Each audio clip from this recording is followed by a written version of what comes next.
Kaya gusto ko nang umalis dito kasi wala akong financial progress sa tagal ko dito. Nasa 15 years na ako dito mga kamatay. Hanggang ngayon broke pa rin ako. Kaya yun, nag-decide na lang ako na wala na siguro akong mahihita dito sa Kuwait.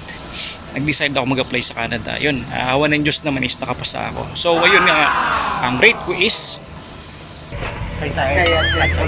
Ususangpu.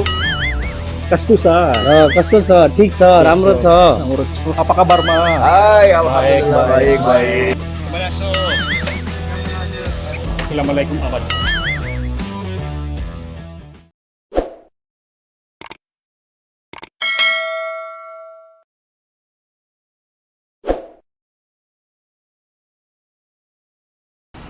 Aywa, panalo mga kamanoy. Yeah. Malapit tayo sa trabaho. Eto na naman. Paulit-ulit lang. Yun ang theme song ko dito sa trabaho eh. Pero dito muna tayo magkwentuhan sa labas sa may habang naghihintay ng oras, habang pumapatay ng oras.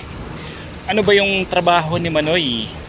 Okay, pag-usapan natin kung ano trabaho ni Manoy sa Canada.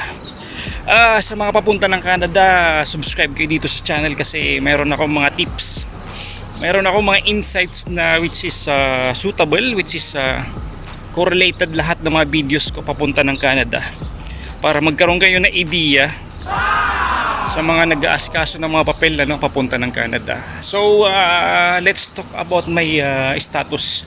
Nag-apply ako ng Canada noong November 2022 mga kamanoy. Ngayon is January 2024 na. Naghintay ako ng lamiya ko for 1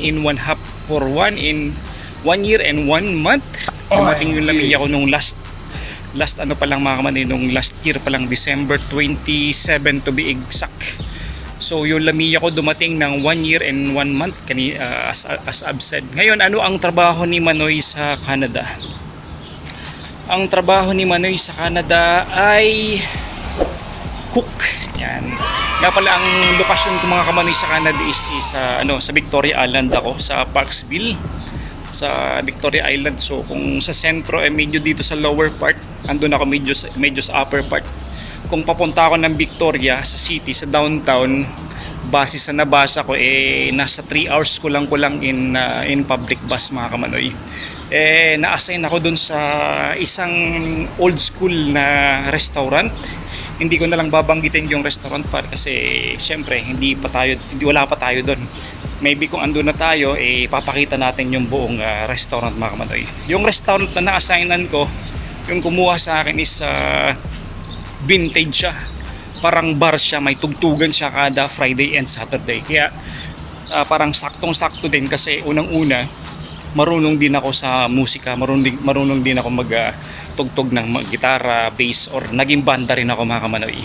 Kaya sabi ko kung sakaling magkakaroon ako ng part-time siguro doon sa Canada, maybe doon na lang sa bar pwede akong tumugtog or makijam doon sa mga musician. Yan. Ang rate ko ngayon, magkano ang rate ko doon sa Canada? Ang rate na offer sa akin medyo maganda mga kamanoy. Kasi usually pag papunta ka ng Canada, kahit na supervisory position is nagre-rate lang siya na 16 or 17. Sa mga bago lang yun Ang kagandahan kasi sa Canada mga kamanoy, kasi sa pagkakaalam ko, ang mga local, ang mga Canadian citizen, pati yung mga worker yung mga bagong mga foreign workers, parehas ang rate. Yun ang pagkakaalam ko kumpara dito sa Kuwait. Kasi andito ako pala mga kamanoy sa Kuwait ngayon. Nandito ako nagtatrabaho sa isang resto at matagal na ako dito. Kaya gusto ko nang umalis dito kasi wala akong financial progress sa tagal ko dito. Nasa 15 years na ako dito mga kamanoy. Hanggang ngayon broke pa rin ako. Kaya ayun, nag-decide na lang ako na wala na siguro akong mahihita dito sa Kuwait.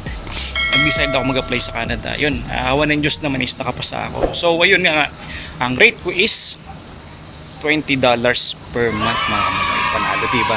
Big time Kasi ang unang-una nga pala sa mga papunta ng Canada, kung kayo mag-a-apply papunta ng Canada, make sure mas maganda siguro na maging skilled kayo. At ang pagiging cook ay skilled. Isa sa consideration ng skilled category, na which is on the way or mayroon siyang gateway papunta ng permanent residency, may PR, base doon sa sinabi ng agent ko.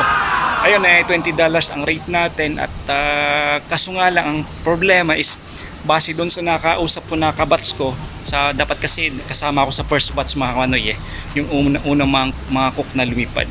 Kaso nga lang nagkaroon ako naging skeptical ako, nagpasiguro ako, sabi ko sa second batch na lang ako. At nung panahon kasi na yun mga kamanoy, duda talaga ako, tapos kulang din ako sa experience, kasi yung experience ko bilang cook mga panahon na yun is few months pa lang, nasa 7 months pa lang ako.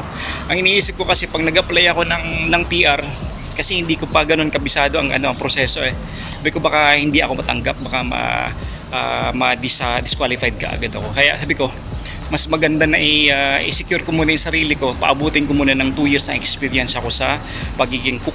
Ayun naman nga, awan ng Diyos, 3 years na ako, running 3 years na ako ngayon, at in few days waiting na lang tayo, in few weeks siguro or few months, waiting na lang tayo sa working permit or visa na tayo mga kamanoy. Awan ng Diyos, within this year, ngayon is January 12 to be exact, di ko alam kung kailan darating yung work permit or visa.